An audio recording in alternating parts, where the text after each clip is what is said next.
Okay, here we go. Time.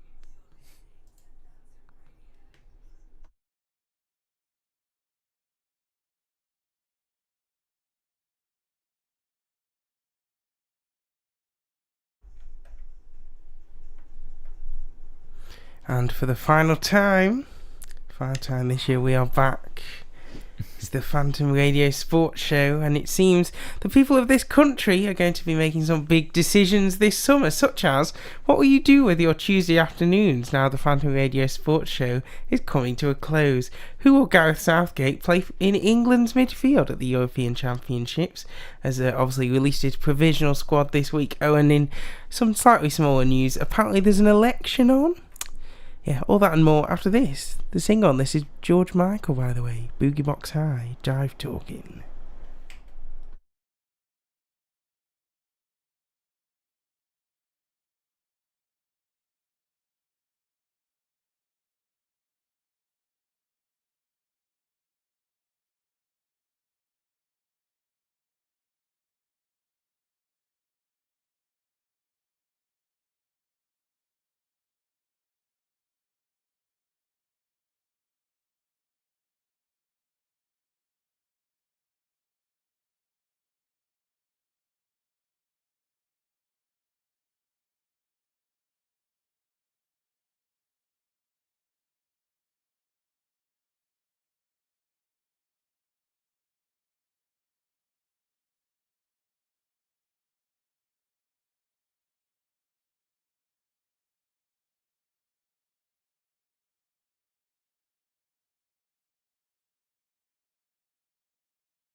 So we are back after 2 weeks away.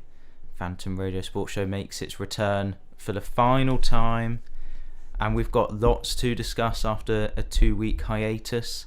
Lots of football news to get through as the season is ending. You know, Yeah, there's we only thought a couple we'd, of matches left.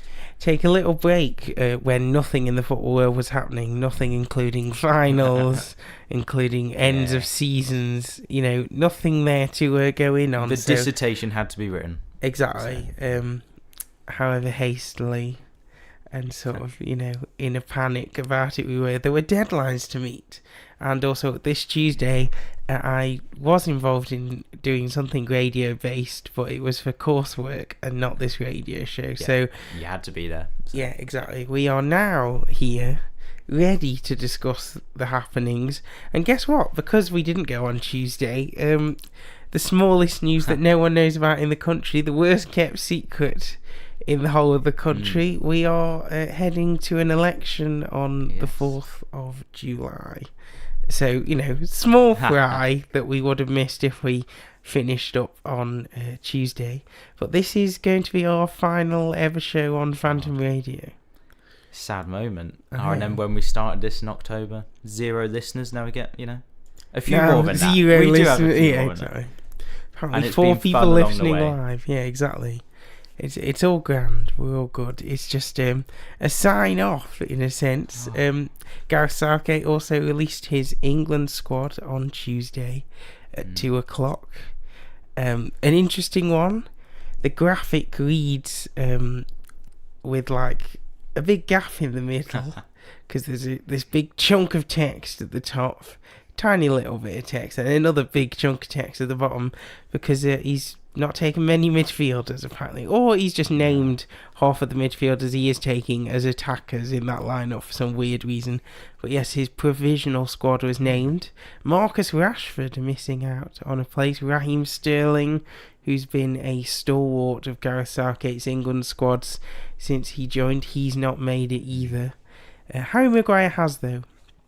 And in other light news, Jordan Henderson also not made it into the squad after his trip to Saudi Arabia that went wayward, and now his sort of he tried to restore it by going to on the Ajax. beach at Ajax didn't get him back into the squad in time. So some big news there. But yes, the announcement of the election really got Rishi Sunak off onto a powerful footing, didn't it, Ciaran? He was standing there in the rain with a certain New Labour anthem blasting in the background.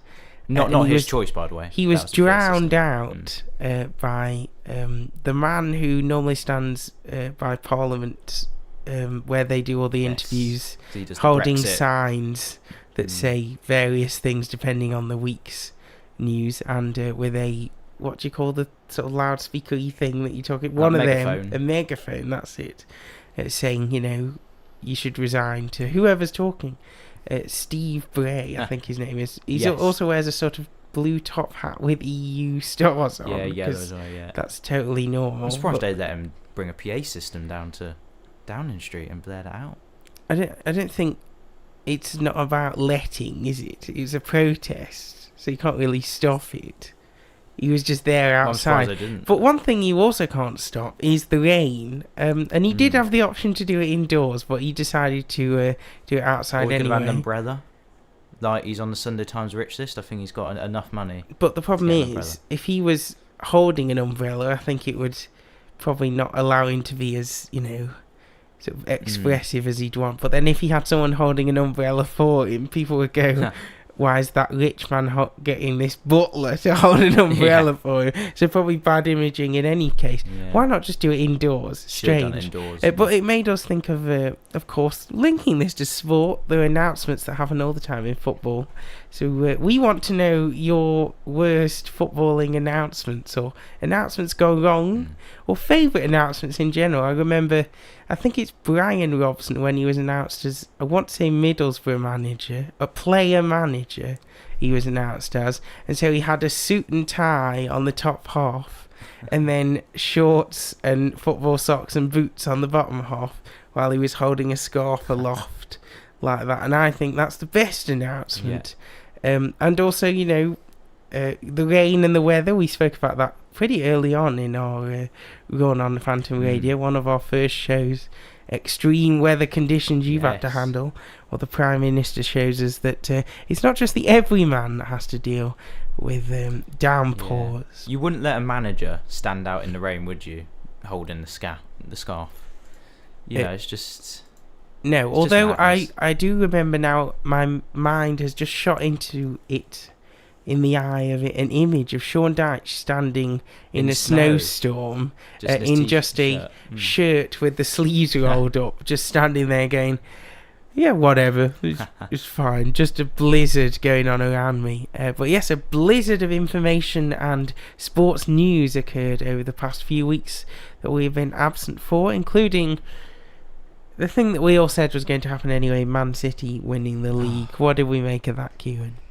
Well, that Son miss, that Ortega save, Haunting. that was the moment, wasn't it? Because, let's be honest, no one expected West Ham to do anything at the Etihad, and they proved that within 2 minutes by conceding. Yeah, It was maybe this could be interesting. Yeah, no, it was- okay. individual brilliance from Foden Toufé, absolute superb season from him, but yeah, I think that Son miss will haunt a lot of Arsenal fans forever.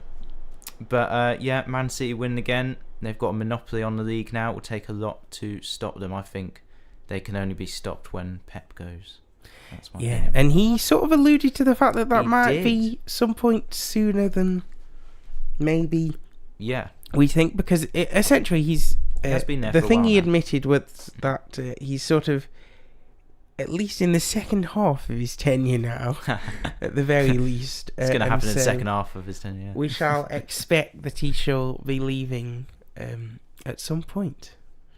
But yeah, that's hopefully that brings a bit more competitiveness, as previously discussed Oh, hopefully. on this show, back to the Premier League. But yeah, quite an interesting one. We want to know about your announcements. You can let us know on Instagram at Phantom Sports Show, or I may put a poll up on my Instagram when we play the next very apt song in a moment. But yeah, it's been big news time, big week.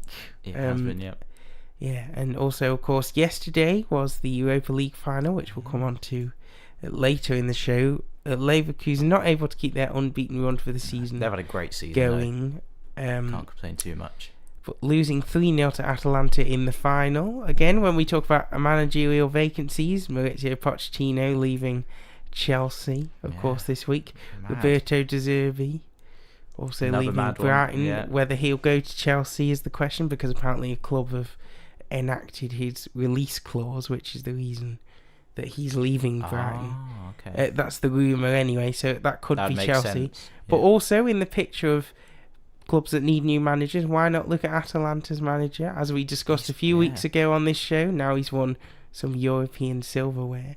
He needs to be looked at, because Liverpool and May be worth a Leverkusen, look. and Indeed. in both games they didn't just sit back, they didn't just get a 1-0, they won them 3-0. You know, superb performances. So yeah, he's definitely got to be looked at for those top jobs. Don't know why Bayern Munich aren't looking at him. And they're gonna instead hire a manager just being relegated from the Premier League who didn't change his tactics Is all this season. Vincent Kompany? Yeah, just Well, madness maybe one of again. these things happens. The other manager, of course, being looked at by Chelsea is Enzo Maresca. So Yeah, some that's highly rumoured. Isn't it? yeah, because obviously hoping for a sort of Arteta effect again. Pep Guardiola's former assistant, maybe he's the man to shoot them back up the top half of the table. Well, we don't know. He hasn't managed in the Premier League, so only time Exactly, will this is tell the with that interesting one. thing. That's the same Both with of Kieran these- McKenna. Both of these Yeah. you are offering a bit of a risk to these clubs, including Bayern Munich with Vincent Kompany. Well, we don't know if he can do it at that level. But I think Thomas Tuchel is an impressive manager who unfortunately just hasn't worked at Bayern. So if he can't do it, then what's the suggestion that Vincent Kompany will be able to turn that enormous German ship around? Again, speaking of Germany, it's going to be a big summer. We learnt that on the 4th of July, England and the UK will be going to the polls, when England could be, possibly, if it all works out for Gareth Southgate's side in the group stage, and it all works out for Didier Deschamps' side in the group stage, could possibly be facing France in a quarter-final the day after. So it could be a mad few days. That is a mad week. Yeah, the ballot box, and then, on the football pitch. A big summer ahead. but hopefully things can only get better for England, and we could win a tournament, and Gareth Southgate could bow out well. It could be very good. What do you think of Gareth Southgate? I like him as a person, in terms of his. Oh, sorry, this song's acumen. drowning us out. Sorry. What? I've got a big announcement to make. Imagine talking and having this song. Oh, that's annoying. I'll have to come This to Gareth is Southgate in a Dean. minute.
We're back on the Phantom Radio Sports Show. That was Dean with Things Can Only Get Better. Thought we'd go a tiny bit topical there. No comment beyond the fact that we were just being drowned out there, and that must be quite annoying. Of course, the drummer, I think it's the drummer, at least he was in the band. It was scientist Brian Cox.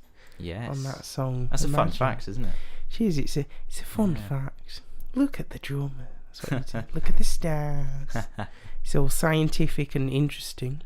Now, of course, a man known for his analysis of various things, but we're going to offer our analysis now of Gareth Southgate's England squad. What do we make of the provisional lineup offered?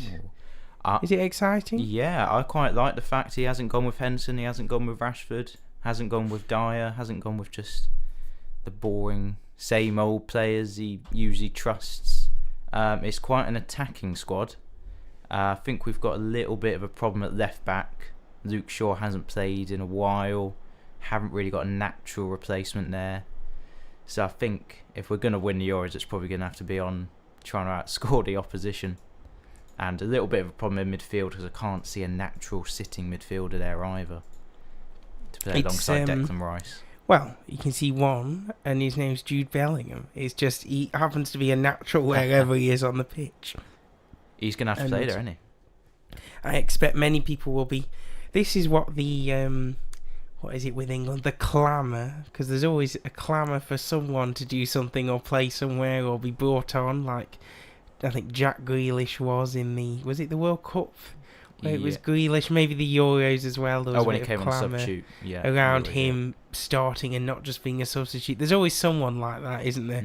So I expect that maybe the clamour is for Jude Bellingham to be played in an aggressive position, but I think maybe, despite the fact that he's named him as an attacker, he might play him as a midfielder. Because wherever you put him, he is one of the best in the world in whatever position you place him in.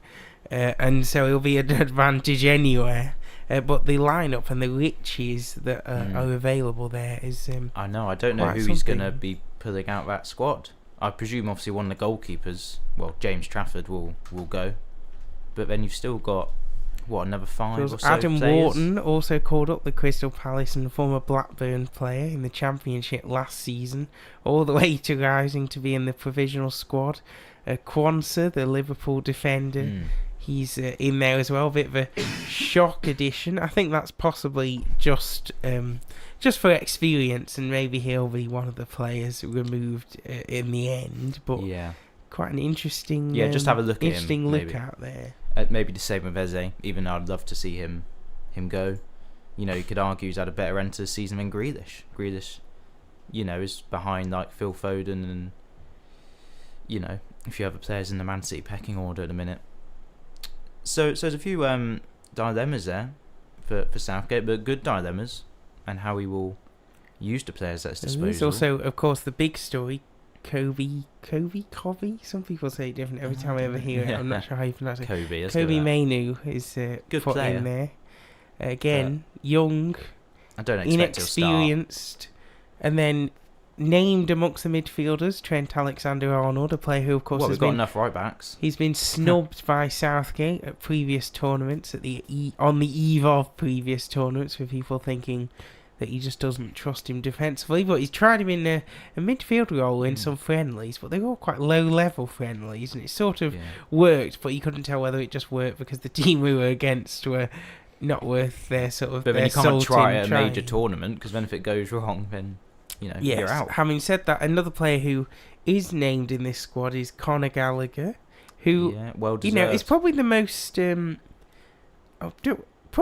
of experienced beyond Declan Rice there of midfielders in the squad, really. And this season at Chelsea, he's had to really step up in terms of the responsibility that he's taken on. But Gareth Southgate's never seemed to trust him before in that midfield. So it's an interesting one, because looking at the squad, it's a squad that is a bit of a curveball for him, and I feel like he's maybe actually forcing himself to go for it a bit more and be a bit more ambitious by not giving him enough levers to be too conservative, because the amount of attackers he's put in this squad and talent, exactly, it's immense, really, isn't it? There's no shortage of goals there. And the group is going to be interesting. Is it Serbia, Slovenia and Denmark? Should get out of that group, but I think they're going to be quite physical. Those three sides are going to obviously put up a good challenge for England, and I think the group stage is always pretty hard. You just need to win the group. That's all that matters. I think no matter how. England looked quite strong, and when this squad came out, and I was looking at it in a mad haze to get it in for our live radio show that we were doing as an assessment. We thought that's what we do. We thought, oh, the England squad comes out, an hour before we start. We might as well shove it in there at the last minute. We're looking at it. I was going, wow, this is a shock. Couldn't predict. Very different. Yeah, I don't think anyone would predict this level of squad to be chosen. It's very impressive. And just a bit of a curveball thrown in there, and just maybe he's going out on a bang. Of course, we haven't had it officially confirmed that this is Gareth Southgate's last tournament, but it feels like for the sort of in the interest of ending on a high and doing what's right, I think the actual sort of flow of his time at England, it feels correct that this would be his last tournament and his last chance at silverware. So why not grab that opportunity with as many hands as you can? Why not? And some hands that maybe haven't helped you out before in there. So it could shape up to be an interesting summer. Germany, of course, hosting the tournament. Could they win? We talked about this before. Sort of a bit dubious on their chances. The French team was announced, and it just looks terrifyingly good. Yeah. Didier Deschamps could go down in history with another tournament to add. They're the team to beat, I think. Yeah, France's, and another final if he could get to it. It's been a mighty impressive time that he's had as France manager. Whenever he packs that in, he'll certainly be well rewarded for it. And even at times he's come under fire during each of the tournaments, like before the Russia tournament, the World Cup. People were asking questions about him in between there. Some of the squad had a bit of a falling out, and it was like, is this going to be, is Didier Deschamps not the right man for this? And of course the success he's had with them has been pretty immense. And so we'll see whether they can be the winners, because on paper their squad just looks terrifying. Because all the names you read, you go, oh, them. Yeah. Oh, God, and they got him as well. You think England's forwards are good. Him. Yeah. You just keep looking. Then you even look at the defence and go, yeah, that's pretty decent as well. Saliba, Varane. Players who are all at the top of the game at the minute. There's not really anyone in there who you'd say doesn't... Not much of a weak If you do link. A comparison with England's squad, there's a lot of areas where you go, wow. I think that France squad would have the beating of our defence at the minute. And Kylian Mbappe, of course, coming into a tournament ahead of what looks to have been his final season for PSG. I think he's announced that, hasn't he? He hasn't announced it yet. So he'll be off to pastures new, probably Real Madrid, which maybe is interesting for Jude Bellingham about how he and where he plays next season. Well, obviously Toni Kroos retiring, so maybe Bellingham might drop a bit back further back. But it's going to be an interesting summer there. What about the Scotland squad? Do you see the Scotland squad? I haven't seen the Scotland squad. We're a you're UK-based show, so we need to include Scotland our Scottish correspondent as being a Celtic fan. I'm not a Scotland fan.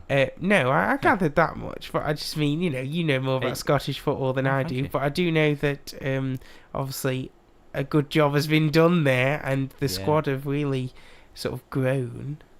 So what do we make? Yes, they all want to play for the shirt, that squad. Well, England have got a crisis at left back. Scotland have got a crisis at right back.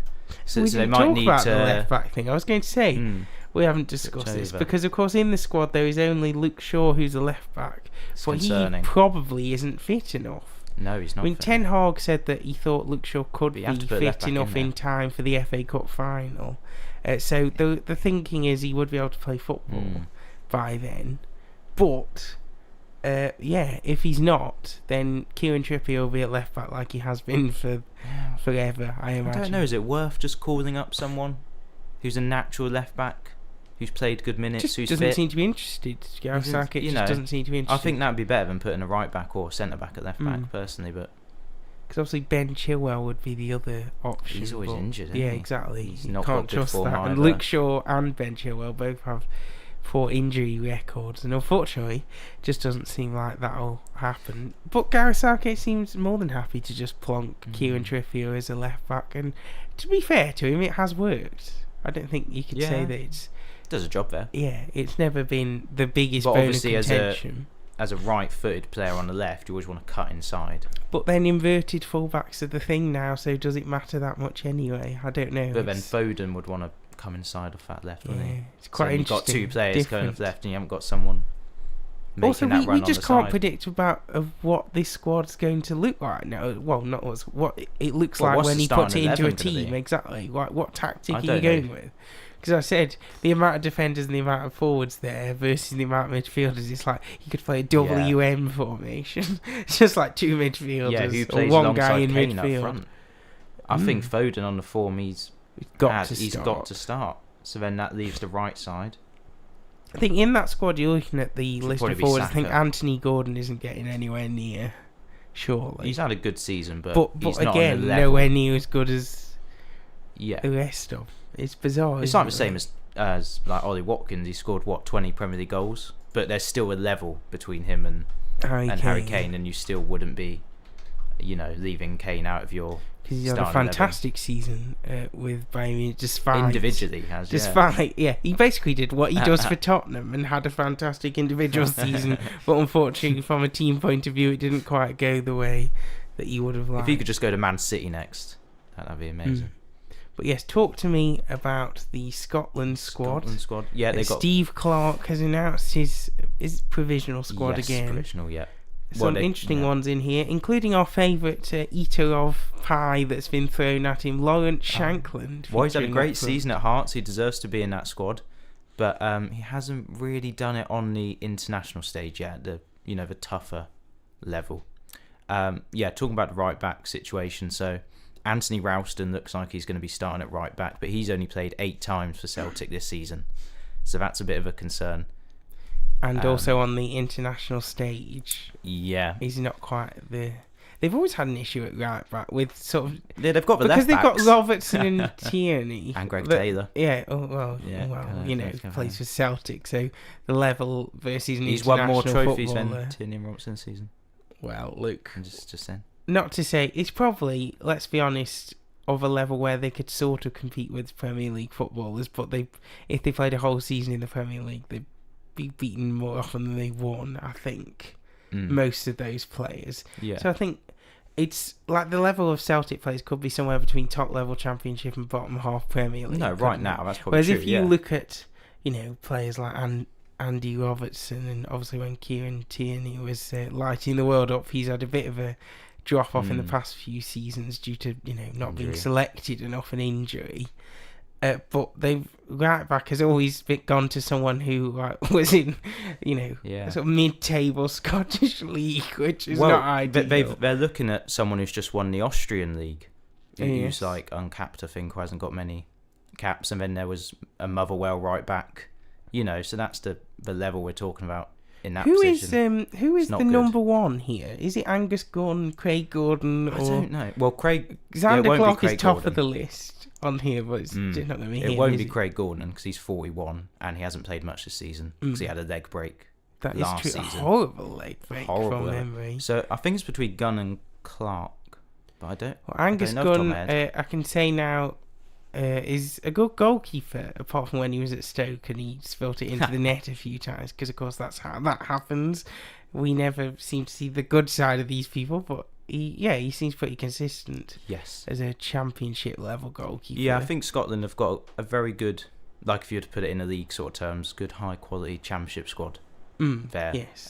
So I don't expect them to do wonders at the Euros, but I think they'll give it a good go. I think they've got a decent midfield in terms of Steve Clarke's record with Scotland is really impressive from where they were when he joined to where they are now. He did the same with Kilmarnock. Of course, they didn't quite turn up at the Euros that they qualified for, but he got them to qualify for a major tournament after. That was a different field, though, that tournament. So with the Tartan Army behind them, after years of not qualifying for anything, to get them there and then to have put together quite an impressive campaign this time round as well. Scott to qualify. McTominay, like one of the top goal scorers, so I think he's probably going to be starting alongside McGregor maybe in that midfield. Who was up front for some of those games? Yeah, maybe a go up front. Lawrence Shankland, who scored 20 odd goals in the Scottish Premiership. No, he's not getting in. Scott McTominay. Ben Doak, of course, as well. Yeah, that was a surprise selection at the last minute because he hasn't played in ages, but yeah, we'll see how it goes for Scotland as well. They probably have the tougher ride, you'd imagine. Well, they've got Germany first game. Yeah, that is tough. It's a big start because it's the hosts more than anything. Exactly. But like, as we said before, whether Germany go into this in a strong position, because they don't look the strongest Germany we've ever seen, but then it's Germany at an international tournament, so you can never sort of never write them off in that way. Right, we're going to do the usual thing we do on this show and do some Wikipedia quizzing for the final time. Final Wikipedia quiz of the year. Terrible. That's good. Always embarrass myself. And we'll do that after some Coldplay. This is Life in Technicolor 2.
Okay, we're back. We'll do a bit of quizzing in a moment, but of course, before we leave the island of conversation that is the Euros behind, we have to mention that Rishi Sunak's campaign to be re-elected as Prime Minister, which again, according to the polls, does look unlikely, so he's got an almighty battle on his hand. It's not started ideally with his announcement in the rain, and then on day one of the election, he decided to head off to Wales, where he did what? Made a bit of a blunder, Alfie. So he would have been briefed by his team about what to speak to these Welsh people about in a pub. And he said, "You're looking forward to the football this summer." And Wales are not in the Euros. They got knocked out in that playoff final against Poland. Is it on penalties? Yeah, so there was a little bit of a silence and then no, because we're not in it. We're not in it. Some heartbreaking we don't want England to win it like moments for the Welsh people watching their team be knocked out in qualifying. Tight situation, almost qualified, didn't quite get there. Rishi Sunak, a man who purports to be a big fan of football, of course, Southampton fan, who has been to a few games over the course of the last few seasons and shown his face when important matches have occurred. So he purports to be somewhat of a football fan and understand these things, but it must have slipped his mind amongst the chaos that is organising an election. It is awkward. Yes, it's not the best start. But he's yet to hide in a fridge like Boris Johnson did. So, he's not shying away from his own ignorance. I respect that more. We also, of course, sometimes on this show play this clip.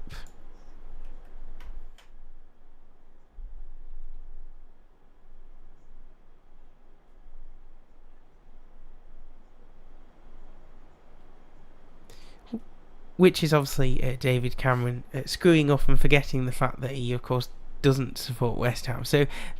And he apparently purported to support Aston Villa. Now, I think Rishi Sunak himself, as Prime Minister, is actually someone who's more into football than David Cameron actually was, because I think he was just lying and said that he just had a football team, and maybe he had some tenuous link to Aston Villa, but he wasn't really an Aston Villa fan, and obviously he made that error there in a speech. But someone who's definitely passionate about football is Keir Starmer. I think he is obviously actually a fan of football.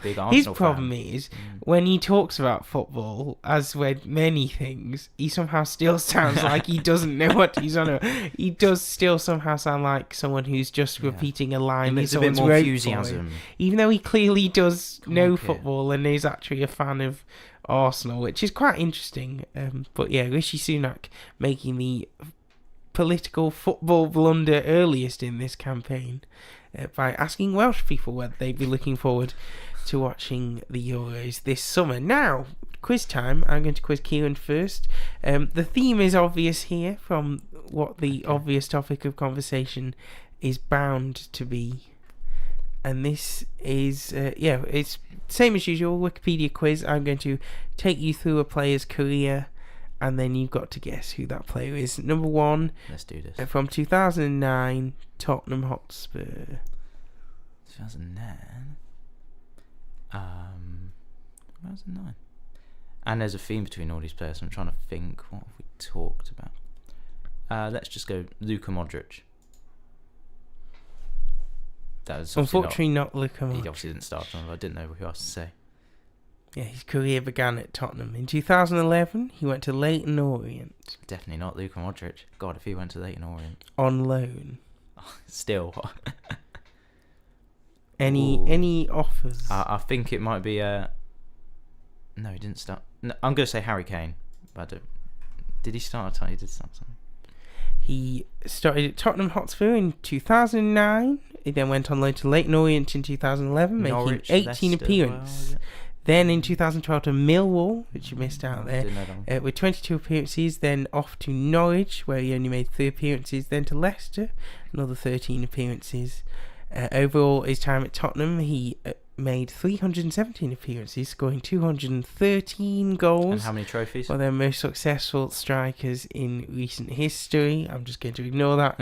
And with Bayern Munich, he has made 32 appearances this season, scoring an impressive 36 goals.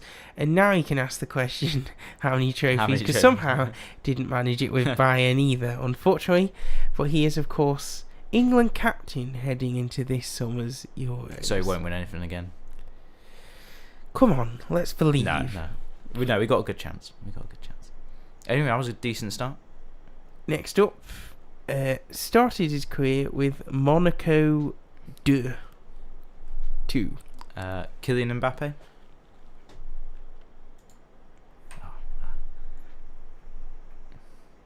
Indeed, Kylian Mbappe then went to Monaco's first team in 2015 before heading off to Paris Saint-Germain in 2017 on loan, of course, in his first season, with an agreement to buy him afterwards, where he's remained from 2018, and he is leaving this summer, as discussed, probably off to Real Madrid, is the expectation. But yes, again, he'll be captaining France at this summer's tournament. Okay, Nice. next up, started his career, his senior career. Okay, his youth career. We'll go through it all. There's quite a lot here. Was with Gelsenkirchen Hessler, 06. He then went to Schalke for a year, then back to Gelsenkirchen, and then to Buer, and then to Bochum, and then his senior career began with Bochum. There's a lot to unpack there. Mesut Ozil. Incorrect. No, didn't think it was. Okay, in 2008 he begins with Bochum, where he only makes 2 appearances, before heading off a year later to Nuremberg, where he makes 48 appearances. I haven't got a guess at the minute. I think we might have to move on to the next one. He then moves on in 2011 to Borussia Dortmund. Ooh. Marco Reus. Incorrect, unfortunately. Well, Although he's he topical, is, of course, so, yes, he has left Bayern Munich. What is it, Bayern Munich? Borussia Dortmund after joining them, or first getting into the first so he's team not in retiring. 2012. No, this is what I thought he was retiring initially, because of course a player who has unfortunately been blighted by injury throughout his career, despite how impressive he can be on his day. He went out on quite the bang, didn't he? Scored an impressive 3 kick in his final game, in his final home game, of course, in front of the home fans at, I can't remember what they call it now. Is it still called Signal Iduna Park, or is it called something else? That's all I know it as. Because they're the sponsors, aren't they? But there's a proper name for it, but I just don't know what it is. Anywho, he also then moved on in 2016. He came to the Premier League from Borussia Dortmund. He went to Manchester City. Ilkay Gundogan, or Gundogan, however you say it. Yes, okay, Gundogan, who is going to be the captain of the German national team this summer, headed off to Barcelona after making 188 appearances for Man City. Where he's made 35 appearances this season under Xavi as manager, and he will captain Germany at this summer's tournament. Okay, I've done one more. Oh, because this one surprised me, so it could be Google lying about who the captain is. 'Cause that's the theme, if you couldn't tell, is they're going to captain their nation at this summer's tournament. But either way, a good player this. From 2010 to 2013, he played for Real Madrid B. From 2010 to 2014, he played for Real Madrid. So it's going to be the captain of the Spanish team, maybe? Mm-hmm. I haven't looked at their squad. Me neither, so it will be embarrassing if this guy wasn't in, but it was just Google telling me this. So I've just, essentially the actual theme is what Google told me the captain was, and I just sort of believed it. Sergio Ramos can't be playing still, can he? Nope. Is he still going at Sevilla? Or he was definitely at Sevilla this season to play against Arsenal. I wonder whether he is. That would be... I don't know, I'm going to need another clue. Certainly interesting. Give me 2 seconds. Ruminate over who you think is in the Spain squad while I try and figure out if this guy is in the Spain squad. Don't watch a lot of Spain. Don't watch a lot of La Liga. That doesn't necessarily mean anything to me. Who could be Rodri? But he didn't start Man City. He's going to be yes, he is in the squad. Is he? This player, so maybe it is true. He then moved from Real Madrid in 2014 to Juventus. I think you might get it there. Just trying to think of anyone who's moved from Real Madrid to Juventus that's not Cristiano Ronaldo. I've no idea. Okay, so after Juventus, he then went back to Real Madrid for a season, and then headed off to Chelsea in 2017. Maybe you get it there.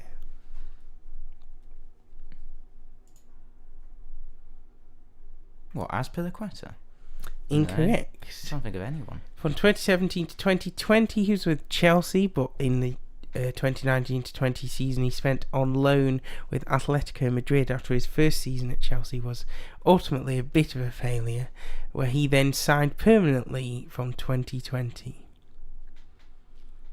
But again, it didn't work for him at Atletico Madrid after he signed permanently for at least the first season, because then he went back out on loan to Juventus. Huh? I have no idea. And he is currently still with Atletico Madrid. This is Alvaro Morata. The captain? I know, it's what I couldn't believe either. Well, I didn't know he started. He's had some big moments for Spain. I think, did he miss a penalty at the last tournament they were at? I think it was quite crucial, but then he was also pretty decent for them for some of the tournament, but just couldn't finish some, in almost sort of Torres style, unable to finish some open goal moments, I think. Yeah, that was a good one. He escaped my mind. Yeah, completely. Of course. It was a good one. It was the last one. He formed a formidable partnership in his first spell at Juventus with Carlos Tevez up front, of course. And always been a player who sort of is both on one day world class and then on the next day sort of not able to hit a barn door. So, you know, he's always been teetering on the edge of becoming someone who is worth the amount that Chelsea paid for him, which I believe was a bit ludicrous and north of 70 million or something like that.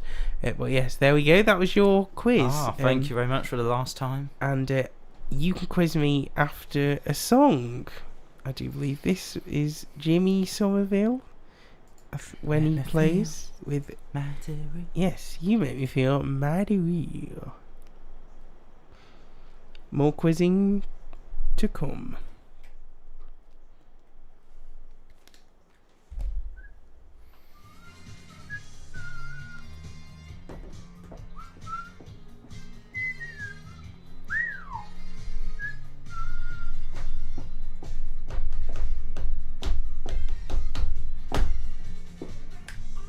Dancing on the floor, and I feel like I need some more.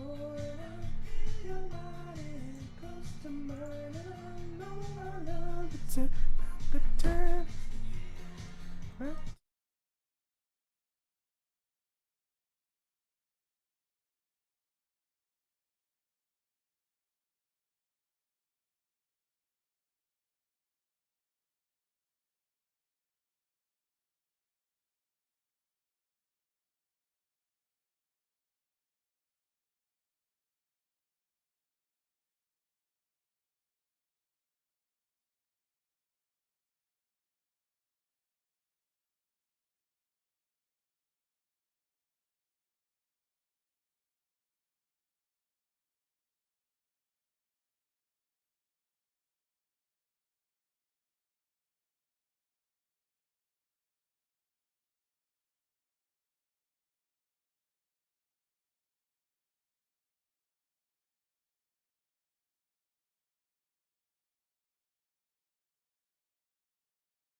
Right, here we go. Now time for me to go under the spotlight. Thanks to Keir Starmer there for bringing us in, as he always does on this show. Talking to Rishi Sunak, of course, in the chamber, about how he deserves a pat on the back. Well, maybe he'll be giving possibly Russell Martin a pat on the back that he doesn't want, because Russell Martin has said before that he refused to meet Rishi Sunak because I think he's might be a Labour member, was what he said. So he refused to meet him. But if he gets them up through the playoffs, then maybe that could happen. What if Rishi Sunak hands over the trophy? And of course they are against Leeds, which is where Rishi Sunak's constituency is. Richmond in North Yorkshire. An interesting sort of dilemma for him there. I want to keep my seat, but then I want Southampton to go. We'll see. I think you should just support your team. How we go. But yes, my turn to be under the spotlight now. Yes. Here we go. There's a theme to this one, which you might get after the first player, who started his youth career and his senior career at Shrewsbury Town. Does anyone ever start anything at Shrewsbury Town? Well, this person was born there, so... Born in he Shrewsbury. Obviously did. Yeah. It's like the Royal Navy thing. Can you fix about it? It was made in Shrewsbury. Yeah, what famous people apart from this guy, of course? I don't really know what Shrewsbury's I don't know. I'm going to throw forward. I'm thinking some sort of EFL journeyman is my initial thoughts here. I can't think of any name. I'm just going to throw out... No, I've got nothing. Well, let's move on. If he's an EFL journeyman, he had a very good move next, because he went to Manchester City in 2006. Oh, okay. He did have lots of loan moves, though, during his time at City as well. Niall Quinn or something like that? No. No. So he had loan moves to Tranmere, Blackpool, Birmingham in the first half. I know who this is, and I know what the topic is. This man has retired a champion this season with Celtic between the goalposts, I do believe. I did not know he started at Shrewsbury. Of course, I remember him at Birmingham, where he had a bit more time than on the other loans, I do believe. And he was good friends with Jack Butland. It is Joe Hart. It is Joe Hart, yeah. Retiring at the end of the season, so you have correctly identified him. Not as a champion, so I haven't done all of them. I haven't gone that deep. No. I don't have the time to research that. But anyway, should we move on to our second player then, who is retiring at the end of his season. Do you want the youth career? Yeah, if I can read if you it want out, to give it to me, then I might have to let me know. Squint at the is it laptop. quite long? Greifswalder is the first one. German. Hansa Rostock. Oh, and then Bayern Munich. That's easier. Is who is retiring from Bayern this season? Or maybe he's not played for Bayern. Career, so. That is true. Bayern. Someone who's played for Bayern who's retiring this season. A German player retiring this season. I'm presuming Manuel Neuer's still going. But he started at Schalke, didn't he, as well? So he's going to keep going forever. He is superhuman. I don't know. He started his senior career at Bayern Munich 2 and then Bayern Munich. Making 130 appearances. Wow, that is a lot for Bayern. Oh, yeah, obviously. It's Toni Kroos. Yeah, he then moved to Real Madrid. It is Toni Kroos. It's amazing. He's only had Bayern Munich and Real Madrid pretty much, apart from a loan move to Bayer Leverkusen. That is a good career. He just happened to make up one of the best midfield threes around, of whom player. only Luka Modric left. Remains left at Real Madrid now, and he's still going somehow. Fine wine. I know, incredible. Considering stuff. he didn't win any trophies at Tottenham. The thing is, I don't think, think, especially for Toni Kroos, I don't think he's ever relied on pace, so that's always been quite handy. If anyone who's listening to this has played FIFA, they'll know that he's got about 32 pace or something like that, but he can whip a ball in. Yes. Shall we move on to player number 3? A little bit left field this one, but you definitely know him. No, but you definitely know him. Okay. So, we'll start with his youth career again, shall we? He had 5 clubs in his youth career. That's quite a long youth career. Which started at Anderlecht, then Mons, then Franks Borains. I have no idea how you say that. What, Sporting Charleroi, And standard the age. So he's Belgian. Or French. No, joking. Belgian who's Or retiring German. this They speak both season. languages. That is difficult. Because... I really don't know this. Let's I ponder. don't think it will. Let's I don't think it will ponder. come to you straight away. I think you'll need. Is it like the clubs. Is it a player who you wouldn't think was retiring, or that you might think had already retired, or something like that? Probably already retired. You someone haven't like, heard of him for a while. Probably, Toby Alderweireld or Jan Vertonghen. It's not either of those, but that's a good first guess. His senior career also started at Standard the Age. Okay. 64 appearances. He then moved to Everton in 2008, where he'd make 141 appearances. Marouane Fellaini not retired yet. He's retiring this season, or he has Really? retired this season. Oh, Yeah, wow, it's okay. Marouane Fellaini Oh, there we go. at Shandong Taishan. Shuning. No Oh no, idea. is that not? Is it different? Oh, yeah. A few of the Chinese clubs have changed their names over the past few seasons for some reason. So some of them have changed. I think he might have joined them when they were called something different.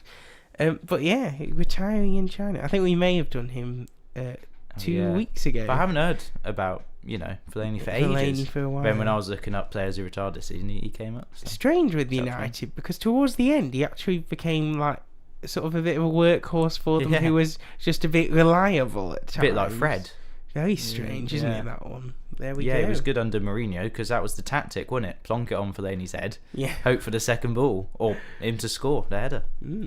He was an effective player for Mourinho there. Yep, that is the conclusion of my quiz. How did you find it? It's certainly good to look at who's retiring this season. We may see them in punditry or in, management some point soon. So always good to keep an eye out on these things. I've seen that Nick Kyrgios has joined the Wimbledon coverage. He's not retired yet, but he's already pre-planning. Well, it says here, and I hadn't seen this, speaking of Australians joining TV coverage, it says Ange is joining ITV coverage. I'm so excited maybe for that. we just like Aussie's voices on the mate. TV. He's going to be good. I hope so, yeah. It'd be interesting to see what he's like. He didn't say a lot to the media. A little bit reserved, and I don't think he really wants to do it every week, does he? No, but I think he's...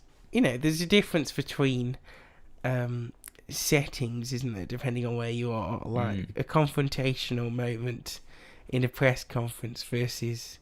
him being able to offer his insight about a game that he clearly cares a lot about and is very passionate about. There's obviously a difference, isn't there? So I think he'll bring a lot and be quite liked, I think. Yeah, so are the Euros doing what Eurovision do then, and Australia's being shipped in. Yeah. Allow them in as a sort of friendly courtesy. No, not quite, but they're allowing one Australian on ITV to talk about it. I hope that Ange is with Roy Keane. Won the games, because I think that would be good.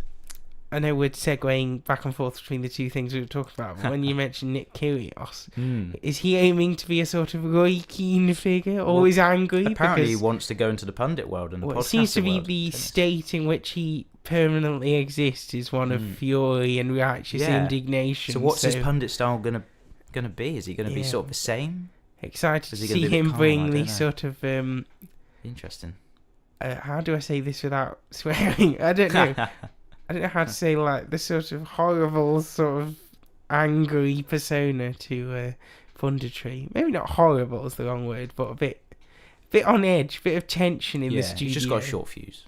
That's all it is, I think, not many people. Yeah, that is very true. But we mentioned Ange, of course, former manager of Celtic. We mentioned Joe Hart during your quiz. Celtic won the league, and Santa decided to make a mid-May delivery. Or were you one of many people staring at the TV like, what is happening? No, I'd looked it up at the time and then figured it out. But so let us know about this, because what happened essentially was, if you didn't watch, at the end of the game, when obviously they got to collect the trophy and it be handed over to them, a man wearing a Santa costume walked out holding the trophy to hand it to the captain in the centre of the pitch, ready to do the whole celebration and throw drinks everywhere, etc., as it all works out. So why was this interesting piece of choreography occurring, Ciaran? Because in December, when Santa made a half-time appearance against Hearts at Celtic Park. Celtic were losing the game, and he got booed. I wasn't obviously there. I'm not booing Santa. I love the guy. I want to keep on his good list. Exactly, you are on his good list. Celtic fans decided to step upon Santa's naughty list. It was a nice circle moment of him being able to bring up a trophy. So and they put him made finally headline stuff. From putting them all on the naughty list to putting Santa on the guest list for the final game of the season, he was able to deliver the trophy. Quite an interesting sight. But yes, Celtic win the league there, which how do we feel about the end of the season, and what are your sort of reflections on the season as a whole? Because obviously Brendan Rodgers, it was a tough start. It looked like it wasn't quite going as swimmingly as it could have done. Yeah, there was a few injuries in that, to be fair to some of the better players, and a different style of football to Ange. Ange a lot more fast paced, a lot more attacking. The problem is, I think overall fans are just, there's so much more excitement to be had with the football that Ange Postecoglou plays, and probably generally about where the limit is. You know, with Ange, it looked like the sky was the limit with where they could go, whereas with Brendan Rodgers, it feels a bit. Yeah, we have to be a bit more patient with Brendan. He's not quite as maverick as Ange, and as sort of, you know what you're getting with him at this stage, especially Celtic, who, you know, have had him as manager before for a number of years, where he consistently won trophies, which, you know, you can't moan at, but never really got anywhere in Europe, I don't think. No, that's the next level. That's what he wants from the board. And it looked like Ange was big money. You know, I don't blame him. If you're not going to invest all this money we're getting, then why bother in a way? That's sort of a next step that you have to do. If you're a Scottish club now, you've got to try and progress in Europe. And that's the same for the smaller clubs. They've got the chance now to be playing in the Conference League. You know, St Mirren have just qualified for qualifying rounds of the Europa League. I think Kilmarnock as well. So everyone needs to pull their weight. But yeah, good season for Celtic, obviously getting the league. We got the Scottish Cup final on Saturday against Rangers for the first time in 22 years. They're meeting the cup final, so that should be good, and we're hitting form at the right time. So I think we are favourites, but of course it's an old firm. It'll be a tough match. Indeed, it's well, they won in the league, so you know. That's undefeated. Always the horrendous wins, thing one that you draw. worry about. Yeah. Another undefeated team in Europe. Well, not bad. The playoff final was also, as we mentioned, with Leeds and Southampton.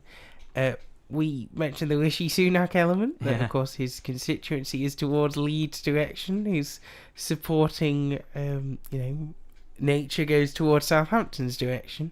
But beyond that, what do we make of this as a final? Russell Martin and his tactic of strangulating the other team with major possession, much like Spain under Luis Enrique, just pass. And sometimes it's horrendous to watch if it never results in anything, but they can really see teams off. But Leeds have been, of course, that team that were looking like they wanted automatics for most of the season, and when that doesn't happen, you always wonder about whether the motivation's going to go from there. But could be a straight return to the Premier League for them. I don't know which way to call it. I think it's going to be a very tight game. It's interesting in terms of just Southampton keeping the ball, trying to strangle it, but then Leeds won't want to obviously not have the ball themselves. They obviously like to be front foot on the attack. It's going to be interesting. Hopefully we'll see a few goals. And the playoffs, of course, have been brutal. West Brom knocked out by Southampton. Leeds oversaw Norwich, and then Norwich got their cutthroat attitude out and kicked David Wagner out the door the moment the final whistle went, pretty much. So I think they much like most of the people who had any focus on the EFL at all realised that the reason they got to that final probably didn't actually show that David Wagner was the best long-term solution, because for some of the season they looked atrocious. And yet, I looked at the table, and I think I said this in the last show we did. I looked at the table and went, oh, they're in the playoffs. I thought they were awful this season whenever I've sort of looked just at them. Just a quiet rise, wasn't it? No one So, they kicked him out the door the moment they were able to justify it. Liam Rosenior, maybe them. Exactly. A brutal time to be, and a brutal place to be in the playoffs. and dubbed the most expensive game in football, the playoff final. Who will come out on top? I suppose we'll just have to see, really. Well, financially, it's going to be massive for both teams. It's they a close go straight one. back up, but then if you stay in the Championship for another season, you're going to have to maybe cut a few players, aren't you? Yeah, to go up to the Premier League, which, of course, was won once more by Manchester City. But the main talking point, having mentioned Mr. Postecoglou only moments ago, was actually Spurs making themselves top of the headlines during the final run-in of the season. I liked Ange's mentality. If you want to win the trophy, if you want to stop another team win the trophy, just win the trophy yourself. That's the right mentality to have.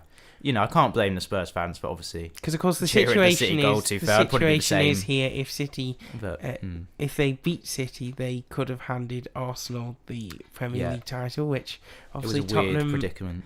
Biggest rivals are Arsenal, so you don't want to hand that over. And it's just one of these things where sort of football fandom and competitive edge clash with each other in some way, which Ange Postecoglou was not too happy about, and had to do a sort of I'm not angry, I'm very disappointed type speech at the press conference afterwards, where he essentially said, also talked about his integrity though. He didn't want to lose like 6-7-0 to City because he thought that if they started doing that, people would question his integrity and whether he was throwing the match or something. Yeah, he's questioned some people's integrity at the club, some of the staff members. Which I found, again, incredibly interesting because obviously upon him doing that press conference, people were making compilations and throwing together what happened with Antonio Conte at the end of his tenure and the press conference that he did, where he essentially slagged the club off and said, we've got no desire to win, and sort of the attitude of Tottenham, and the reason we never win things is because we just sort of don't believe we can. And he essentially was making a similar speech, Ange was, where he was saying, look, we're never going to win anything if this is the attitude. I've learned a lot about the attitude of the club, and that's got to change. So, it was quite an interesting one. Not a moment of quite throwing your toys out the pram like Antonio Conte's was. He was just making a point, but made the similar points. Antonio Conte was making that point in the hope, I think, that they would sack him, because he thought, I just can't do anything with this. Whereas I think Ange probably believes he can turn it around, but definitely learned that he has a bigger mountain to climb. Well, they've actually put in a good performance against City. Maybe City were slightly off it, but Tottenham will be, look back at the match, probably should have scored, the some chance, obviously the big one, but they had other chances in the match, and they put up a really decent game against City, to be fair. And I think, if he gets the right players in, that it can work as football. Yeah. But in the end, for Arsenal, though, obviously, because City won that game, it looked like, of course, West Ham weren't going to put any threat on them. David Moyes' final game as West Ham manager, not able to play anything out the bag. Julian Lopetegui, the former Wolves and Spain and Real Madrid manager. I think, did he end up at Real Madrid, or did he? Because the story was that when he was Spain manager, he got sacked ahead of the World Cup because Real Madrid tapped him up to hire him, essentially, I think. Yeah. That's why, was it Fernando Hierro ended up managing Spain at the 2018 World Cup? I think that was Lopetegui, wasn't it? Yes. So, obviously, he's got... I know that now. Yeah, obviously got a bit of pedigree about him, and Wolves just didn't quite work out in the end due to sort of a disagreement with owners about the direction they were going in, but he pulled them out of a relegation battle, so he's shown that he has got something about him. But David Moyes incredibly successful at West Ham, but just to be replaced. It was the right time for Moyes to go, wasn't it? The fan base was getting a little bit tired, I think, of his football. Yeah, and unfortunately, it didn't end in the sort of with a nice, giant killing on the final day, and it meant that Man City won the league. But for Arsenal this season, how do we reflect on it? Still a good season. Still, it's better than last season, so you can see progress, but now we need to start winning trophies. Also, people were drawing comparisons to the Invincibles season and saying points-wise and stats-wise, goals-wise and all of these, they are, on a very even keel, really. So you would say... In most Premier League seasons for Man City, would have won the league. They would have won the league. Like Liverpool would have done the league with 92, 97 points. Yeah, exactly. So in most cases, you can say this was one of the best seasons we've ever had. We just happened to not have come away with anything somehow. So it'll be interesting to see, as we mentioned before, when Pep Guardiola leaves, or even next season if Arsenal are able to strengthen once more. Yeah, we need a after striker. a pretty impressive showing this time around. But yes, that's the Premier League. We'll be back after some tragedy by the Bee Gees.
to what we're talking about.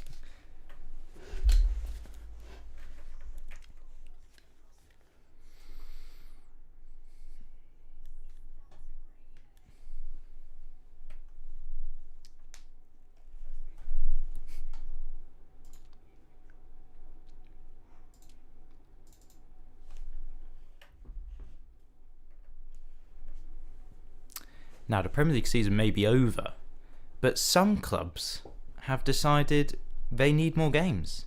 They need to be flying to the opposite side of the world for a friendly after a grueling campaign. This is what Newcastle and Tottenham did. Just 3 days after the final day of the Premier League season, flew to Australia for a pointless friendly. Well, this is the way of the world at the minute. This is the way we're going. If you remember a few seasons ago, I think it might have been actually at the start of, not this season, but the one before. I think it was Aston Villa. Was it Leicester or was it Aston Villa? I remember they put a GoPro on Yuri Tielemans during a big tournament in America, and of course Wrexham, of course, also went and played Manchester United during this big tournament in America because the demand is there overseas to see the Premier League. Straight after the season ended. Not as bad though as La Liga, who of course have muted plans to play actual league games in America in the past as an option for future development of the game. So this seems to be the one way of mitigating that risk, is to go to where the demand is. And if the demand apparently for, are there some Aussie Geordies out there who would like to see Newcastle play a game, maybe give them a week off first. But, you know, hey-ho, this is the way the world is these days, and the demand is high. Yeah. Well, also, a few weeks in the sun. Nothing. But also, they can't complain now, next season, at the start. Oh, we're really tired. Well, fixture congestion. Yeah, they can't complain because that'd be hypocritical then. But yeah, I suppose. Nice little holiday before the Euros for some. But then, obviously, with the Euros, some of those players aren't going to get a proper break at all. It's shaping up to be a busy summer, indeed. So maybe the team that actually has fewer players at the Euros might start off better next season. I don't know. Maybe there might be a surprise. Quite possibly some shake-up in fortunes because of the Euros. Because I think players need a rest at the minute. Yes. You know, looking at Saka as well. But everyone demands this, is the problem. So where do you draw the line? That's the choice that has to be made. The calendar needs reinventing. A bit of a revamp. But our calendar looks a bit bare on Tuesdays, as mentioned at the start of the show. Some big decisions this summer. Don't know what I'm going to do. What we're going to do with our Tuesdays. Unfortunately, obviously, Phantom Radio, the student radio station for the University of Derby, well, for obvious reasons, as both of us are third-year football journalism students who, I think, have all your deadlines gone now, or have you still got one left? Yes, I've got one Viva left, which literally just a Teams meeting with some reflective analysis involved, so it's hardly the deepest thing I'm going to have to do. That one thing left, and then then that's it. We're going to have to bring this back as a podcast. Put it on Spotify. Yeah, a podcast. Yeah, we can join the podcast game because, of course, no one's got a podcast these days, so it's going to be a big new idea. We may need to think it through a bit more, because it can't be the Phantom Radio Sports Show, because it's not going to be on Phantom Radio. But surely we're going to have to come on the crest of the Euro wave. That is true. Well, something. We've got to see where we are. And it will keep me occupied. It might be a mad summer. We'll see where we are with that. But yeah, it signals the end of times at uni. It's the end of a process, a big moment in life, big chunk of it. Reporting on football in the local area. Of course, we've done Derby County women's coverage for the past. You've done it for 2 years, 2 seasons. Yeah. 2 seasons. I've done it for about 1 3/4, 1.5-ish, possibly. It's been good. I've also gone to the Women's Euros during my time here. Gone to that must be like ages watch ago England win a major tournament final on home soil at Wembley, which is pretty special. But every time someone goes, "Yeah, that was 2 years ago," I can still remember it like yesterday. I know, it's madness, isn't it? These things move all a bit fast for my liking, but yeah, that's where we are now. So what we're going to do with our Tuesdays is certainly a question we'll have to ask ourselves in the near future. Entire week. Like, lectures can sometimes maybe be a little bit boring, but at least it gets you out of the house and... boring? Wow, how dare you. Get to do something, don't you? What am I going to do next week? What, next week? Have a break. I know it's funny, isn't it? Because amongst the torrent of deadlines when... most of them seem to happen over the final weekend of the Premier League season, which was not ideal for wanting to watch football. But after that torrent of deadlines, once you get past and through into the clear, out of the storm, then you go, oh, God, wow, I can actually have a break. And then you end up sitting there and going, a bit bored. Yeah, I don't want the break now. A bit bored of but then having nothing to do. But then you'll get a job and then the Euros will come on and you're like, why did I get the job now? Should have stayed at home. Should have stayed to just watch the Euros. It's going to be an interesting summer, certainly. But Olympics as well. Wimbledon. We've got so much on. Oh, wow, yes. I think... you're not interested in anything? What, in Wimbledon? Or Olympics, you're not interested? Oh, yeah. I didn't not express an interest. I'm just going, oh, wow, yeah, there's a lot coming up. It's quite a lot to take in. It's like when the Women's Euros was on, there was also the Commonwealth Games. And for that reason, I missed all of the Commonwealth Games because I just did not have time over that month to keep in track with it. And, of course, it was in Birmingham that summer. So I just completely missed it. The whole thing, which is a shame. But yeah, when there's a lot on, you've got to be selective. But the world of sport, of course, ramps up in the summer beyond just football, as you say. Athletics is obviously the big one. See some people do, a javelin throw. It's quite fun. I know, a sport you wouldn't watch. How do the people know how far back to stand? The people with the big stick that they put it in the ground to mark where the athlete's just thrown to. Has anyone ever been? Well, I imagine they haven't. It's actually pretty grim and not very nice and funny. But I mean, yeah, it just seems like a precarious occupation to me. I wonder what the insurance is like on planning these events. So you're going to stand right there. Yes, they are throwing towards you, but don't worry. I'm sure it won't hit you at any point. And if it does hit you, you're dead. Yeah, because they're not specifically aiming that's not either, scary are they? At all. The only aim they have is to throw it quite far. They're not looking at the exact direction. You could just happen to be the furthest distance that they can throw away. It's not handy, but hey-ho. Always good to get involved in interesting and different sports, because, of course, on the Phantom Radio Sports Show, we always talk about different sports that aren't just football, ever. We go very broad, don't we? Yeah, by the fact that all of our sound effects are about football. For example,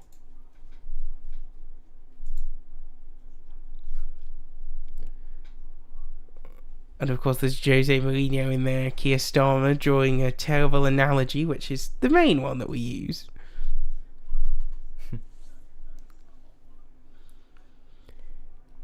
And there's another one about Jurgen Klopp laughing, which we'll come on to in a moment, because I did realise just that we didn't actually get onto him.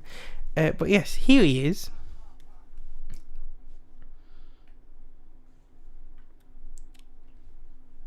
So he was less selective about who he spoke to this weekend, because he spoke to everyone in Anfield on a microphone that went across the PA system, because of course it was Jurgen Klopp's final ever game in English football management, if he keeps his promise and doesn't return. I think he will. He seems quite emotionally attached to that football club now, and he's been there quite a long time. So. But the statistic is what? The surprising statistic about this? Yeah, is that more people watch Klopp's farewell than City lifting the trophy. Because as we said, City lifting the trophy is boring and not at all interesting. Yep. Whereas Jurgen Klopp seems to have won a lot of people over in his time as Liverpool manager, and does generally seem like quite a nice bloke, for all the fact that the sands of time may have caused a bit more cynicism than he arrived with in England initially. But he seems like a very decent bloke who's sort of won the hearts of many in Liverpool. And, of course, he's leaving knowing who his replacement is going to be, Arne Slot, who he began a chant for in the stadium at the end, which was quite nice and a good showing of support for him. Yes, however, like he basically said that it's tough for Arne Slot, he's just got to deal with the fact that Jurgen Klopp is going to turn up and watch the games. So he's going to make like Sir Alex Ferguson does, and possibly maybe the focused in on by the cameras if it's not quite going the way of his team. But yeah, he's definitely a Liverpool fan now, it would appear. Yeah, that's what he's been saying. And the city of Liverpool is a fan of Jurgen. He's a Taylor Swift fan as well. We found out. Oh, weekend. Don't know whether you saw that, but yeah. What's the story there? I think he's got tickets to go see Taylor Swift at Anfield. Oh wow! I think that was a wife's present. If maybe that's like a leaving present. Yeah. Like, thanks, Jurgen. Go see Tay in his efforts to shake off the Liverpool job at the end before he goes climbing up mountains or whatever he was. He essentially did a sort of admitted he's going on like a sort of gap year. Well, why not? Wandering around the world and he's got the time. Heading into nature. Yeah. He's got the money, the time, the lovely pearly whites now. Everything's all in place for him to go and enjoy the world without the pressure of being a Premier League manager. But yeah, more people interested in that than the actual title race. Well, I think Klopp will be missed, won't he? I think it's football. As a personality, definitely. Pep Guardiola got a bit emotional when talking about it in a sort of just a rivalry. In a sort of us enemies need each other quite type of way. He needs to push me for me to be able to be as good as I am sort of situation. He got a bit emotional saying, I'm sure he'll be back in some space in football. Because, it's one of those things that's a bit of a bug that you think you can let go of. But he might do the Germany job one day.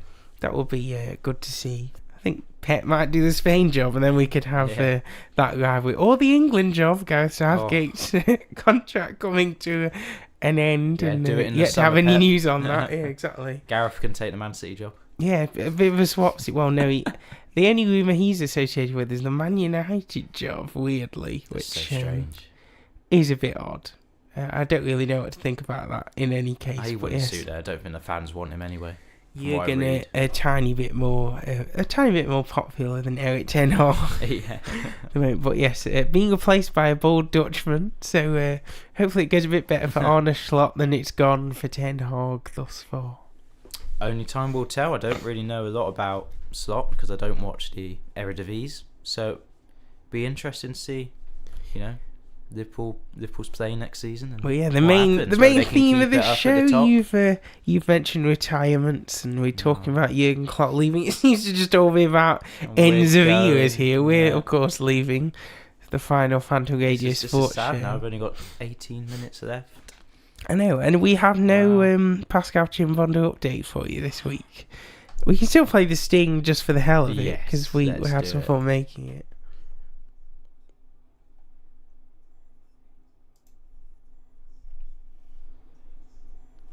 There we go. We haven't got one, but that's just us talking about it. We hope. But he's still looking for another job in management. He wants a project to imprint his great philosophy upon, which we'll see whether that happens. And I, for no apparent reason, just because we accidentally covered him at the start of this show and then happened to do it every week, I'll keep an eye out on this random player who I wasn't even that sort of aware of at the time that he was playing, beyond just that he was a bloke who played football. Yeah, so it'll be a strange one to be looking out for. Makes our show unique. Yeah, exactly. He could be heading for great stardom. Who knows? Could be the next big thing in management. Yeah. Maybe the next England job. From Skelmersdale to the Three Lions. Maybe. Should we do on this day? We have got one. Oh, one thing to mention. We do. Okay, so Ciaran, let me know what happened. Day. I found this one quite interesting. 2001, a guy called Marco Sifredi became the first person to snowboard down Mount Everest, which I find amazing. How do you do that? It's a dangerous feat. Altitude and everything. And one that this man thought he'd take on. I'd love to watch it if it's on no YouTube thanks. or anything. No thank you is what I say to that achievement. I wouldn't touch it with a barge pole or a snowboard, which is what I presume he's... Yeah, exactly.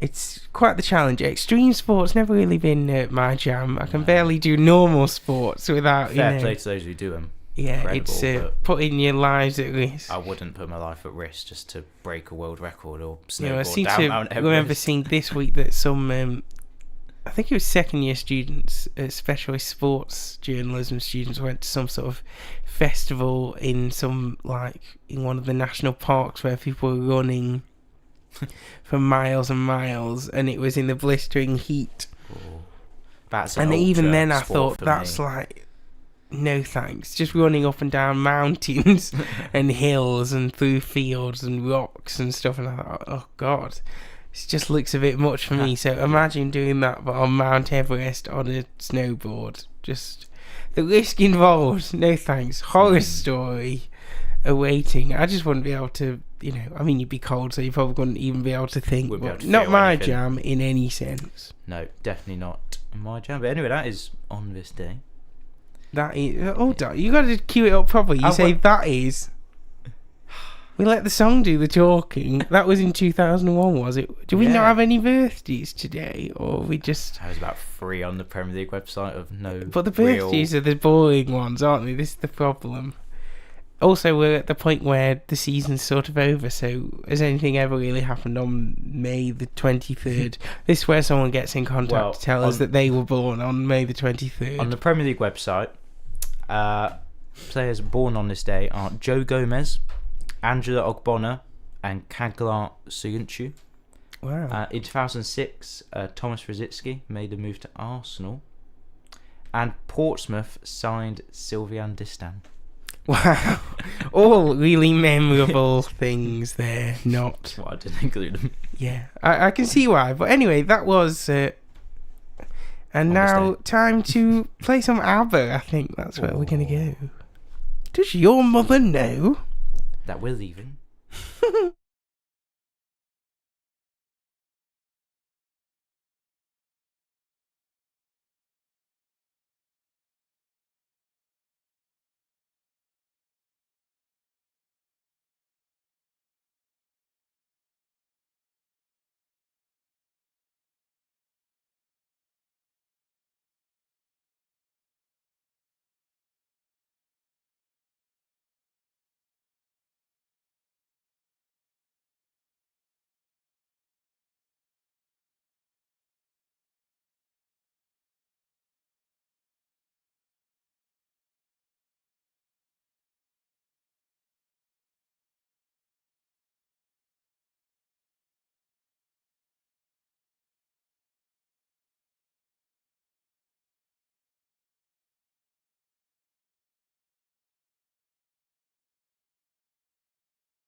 Here we go. The final time. Oh. Keir Starmer will talk to us about that That's a horrendous sad football moment. analogy that makes no sense. Yeah. Well, we've just seen on Twitter, haven't we, Weird. that Scott Carson signed a 1-year contract. So extension at City. sometimes Just things just don't come to an fair end, play it to appears. him. Should he not just be a goalkeeping coach? That is what he is, essentially, a glorified goalkeeping coach who... I mean, I guess they don't pay goalkeeper coaches the amount that they happen to be paying him at Man City on that contract as a player, but he never plays, so he is just a goalkeeping coach. Why not just make the transition and admit that you're retiring? And he must be in his 40s. He's been now, retired for about 4 years now, hasn't he? Just technically... Well, pretty much on the bench, yeah. Ugh, Not even on the bench. ludicrous behaviour, but yeah, one more year for Scott Carson to sort of somehow just witness football being played at the highest level. Yeah. But yeah, sometimes things don't come to an end, but this show will come to an end in about 10 minutes. And it's going to be our final ever one. What we covered, we've just discussed Pascal Chimbonda and how we've sort of taken him to our We've hearts for covered no everything. apparent reason. We've talked about, I think we talked about weather and what the weirdest weather you watch football in. Favourite thing your club shop was selling at Christmas. That was quite good. I remember some shower curtains that had a picture of the Bet365 stadium on that apparently some nutter must want to put up in their shower while they're looking, while they're getting clean. Yeah, some weird ones there. Nice mugs available as well, but yeah, strange. Many stories along the way. What was it? Andros Townsend eating chicken feet? Oh, yeah. Forgot about Is that right? That was confusing. Troy Deeney had an interesting time as manager of Forest Green this season. Basically a PR nightmare. Just went on a rant every day. Again, Rishi Sunak proving himself to be maybe... I mean... I'm not going to make a judgment on his political savviness, but his savviness in terms of football, he's not proved himself very well in that area. Again, David Cameron with his West Ham mix-up. No politician seems to... There's no political... ironically, for a term that's thrown around so much, political football, there's no real political football fans that actually get it quite as well as maybe they could have. You've had a lot on this show. What are your main moments that jump out? The Wikipedia quizzing. I'll miss that. Being embarrassed. Or failure to quiz correctly. How we went from fully fledged questions at the start and then we just couldn't be asked. Got lazy. We did some... we did host another quiz since we last spoke, having hosted a quiz it went well, didn't it? previously for Barney, who again has been on this show and spoken to us. Of course, the moment that stands out from us on this show most have been the guests. Yeah, I suppose we had Callum, we had Pete, and of course we had Arlo White, which is probably obviously the famous one. Yes, indeed. Bay. And we've had as well Owen talking to us about F1. Where's that gone? I know, sorry. We were not able to facilitate F1 update for a while. We went brutal from a production point of view. It just never lined up correctly, unfortunately. But the F1 is something that obviously people are interested in and we're not, so we had to get someone else in to talk to us about that. But yes, Arlo White coming in was a special moment for the show. Got to talk to him about Ted Lasso, of course Leicester, because he's a big Leicester fan. Live Golf, which is still going on. I follow Arlo on Instagram and he's on a plane to somewhere different every day, it would appear. So he's also got a cute dog, I think, from viewing his Instagram, or he did have a cute dog, one or the other, but yeah, on the old Instagram page of him. But yeah, very good on this show. Had some fun times. Yeah, we did talk about darts a little bit. Oh yes, of course, we played darts. We gave playing darts a go. We could do that tonight. Oh yes, of course, on a Thursday night. No, we couldn't. It's the snooker league at the what's it called? Corn Exchange. Corner Exchange. It's just strange because the Corn Exchange down my way is a theatre. It's a very different vibe. It's very different vibes, yeah. Well, like when we went to see Al Murray and we walked in the wrong end of the theatre in Nottingham. Why is everyone in here in a suit? Oh, it's Swan Lake. We've gone to the wrong entrance. They were staring at us, weren't they? I was thinking, this is not what Al Murray's crowd looks like. Surely not. Yeah, classical music playing, someone holding a tray that had champagne on. I thought we'd gone to the wrong place here. I mean, the pub landlord has really levelled up. I'm just kidding. But no, we turned a corner, went into a room, and it was full of normal people wearing normal clothes. So I thought, aha, we've arrived in our correct place, which was I remember as well when we did Manchester, and then we came back to Derby via Forest.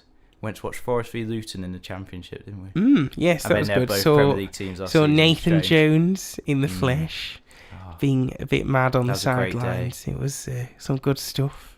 We did Liverpool, didn't we, as a day show? We didn't go to Anfield or Goodison. No, I don't know why. But I think we must have walked past where Goodison will be. Yeah, we must have done on the dock, because we walked along the docks. So I think that's possible.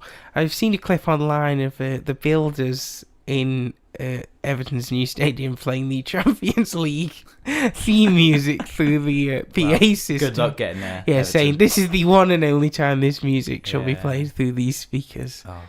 I remember first year we went on a few trips to Birmingham City, didn't we? Women's football. Yeah, I watched Birmingham City lose every time. It was always cold and miserable. Yeah. That 0-0 against Everton. It's literally no judgment on Birmingham as a club or as a place, but every time we went to watch them, it was always pouring down, and Birmingham either got battered or it was a boring 0-0. They never won when I went to see the men. Yeah, they never scored a goal. Well, maybe they can win a few more now they're in League One. That'll be interesting to see. Of course, Derby been promoted to the Championship. Saw that in the flesh, which was very, very bizarre. And as we say, covered the women's team this season. Seen them lift a trophy. We've seen some good moments. Not been bad indeed. But yeah, the Phantom Radio Sports Show's been there to cover it all for this past year. Yeah. Since October. I think we've done all right with it. We've done good, yeah. We've tried to do it every week. I think we missed a few weeks in there towards the end, unfortunately, but couldn't really help that due to deadlines. But what can you do? Hopefully our quizzing has been up to standard, and you've all been entertained, because the show is coming to a close. I don't know, we need a good song to play it out with, and apparently the Pet Shop Boys looks to be the answer. It's not a bad way to go out. Phantom Radio Sports Show for the final time. Wow, the final. Yeah, this is emotional. Auf Wiedersehen. Auf Wiedersehen, Pet. See you on the other side. You can follow the show, but there's not really any point in doing that. I don't know why I did that. I also think that next year maybe someone else will be able to take on the mantle of the sports show on this station. Revamp of our show. Because, it's just a sports show, isn't it? Yeah. I'm sure, sport will still be happening and people will talk about it. 1 week. And we can, keep your eye out, because I imagine Phantom Radio itself will be doing one or two different things. You can follow Phantom Radio on Instagram at Phantom Media US, this show at Sport on Phantom or at Phantom Sports Show on Instagram, and you can follow me on Instagram at Alfie_Dickin, and you on Instagram. I'll just put Ciaran Morrison in. No one else can be called. Okay, and I'm on Instagram, on Twitter as well. It's literally just my name. Yeah. No underscore. So you can find us about the place. And maybe we'll be back in your ear holes at some point doing something. But for now, that's the final ever Phantom Radio Sports Show. Auf Wiedersehen. And it's goodbye from me. It's a sin playing us out.